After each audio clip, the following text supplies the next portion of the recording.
जनी जने तो ऐसा जने के दातार के सूर नहीं तो रजे जे बांझड़ी मत गमई जे नूर।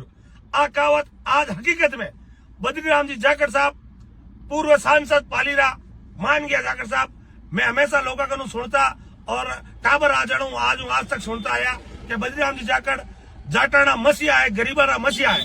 आज मान गा हनुमान जी बेनीवाल के वास्ते एक सांसद होते हुए, पार्टी रा सांसद और इतना बड़ा नेता होते हुए जब समाज में बात आई, जना बद्रीराम जी जाखड़ खुली छाती ठोकन कियो कि मैं समाज के साथ हूं और मैं हनुमान जी बेनीवाल के साथ हूं। एड़ा सुरा और जाट समाज में पैदा हुआ। मारो तो सच में बताऊं ना, बद्री जी जो आज वीडियो देख रोंग तक खड़ा हो गया कि हकीकत में बद्रीराम जी जाखड़ सलाम है आपने कि आप मारा समाज रामायण पैदा हुआ, इतना बड़ा नेता हुआ।